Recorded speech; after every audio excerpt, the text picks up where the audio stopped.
Okay, just going to open up a file in Illustrator.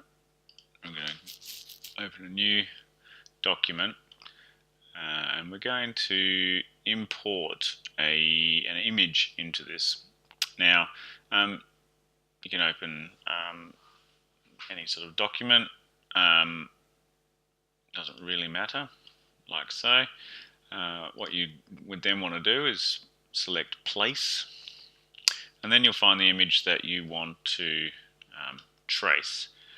Mine's on the desktop and it's a scan of a butterfly. Now previously I took this image and I upped the contrast to it so that it was a nice sort of black and white image. So I'm going to place this image here and make it so that it's approximately the same size as my background. It doesn't really matter in the end because you can crop it later on, but you can see that I've got a fairly reasonable scan of the image. There's a little mark there, and there's a couple of other marks around the place on the image.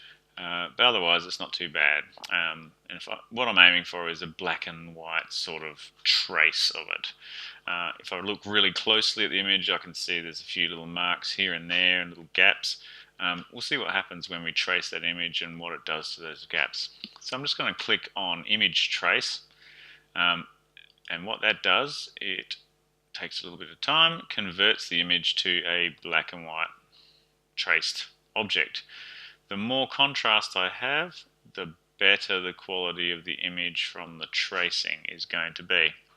Now, I could leave that pretty much like that.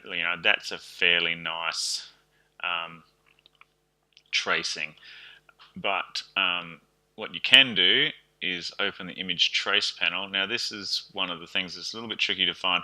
It's actually a little square that lives at the top of your screen, and if you click on this, then you get all of the image tracing selection panel things.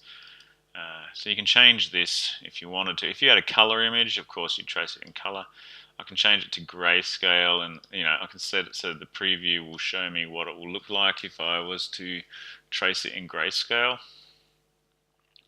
and how many colors I can select. There's also the advanced panel.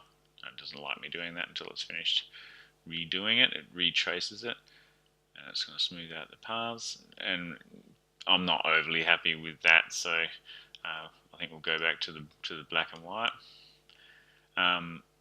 Won't take too much longer to do that. The threshold,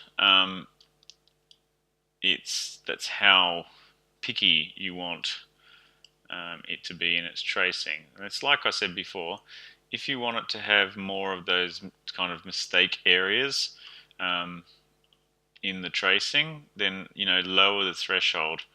I did notice, so the less the threshold, the less picky it's going to be. So, I think, around about there is pretty right. You kind of have to experiment to select your object. You can change things like the corners if you're noticing that you're not getting a neat enough corner. It can play around with the noise, which is ignoring certain sized pixels and things. But I think this is pretty nice. One thing to do is to select Ignore White if you're doing a black and white image. One of those, ignoring white, means that I don't have to go over and actually click out all of the white areas and delete it. It's a handy little thing. So the next step, to close this box, is to click on Expand, which will make this image just like a regular everyday file. So with this, I've now got an Illustrator file, that I can do the same sort of things that I would normally do with it, and it's a vector, which means that I can expand it as big as I like, and I won't lose any of the quality in the image. So there you go. A lot of the selection tools you can experiment with, and it's a lot of fun to experiment with different fills and different colors if you wish. You can do all of the stuff that you'd normally do in Illustrator with this image now. Alright.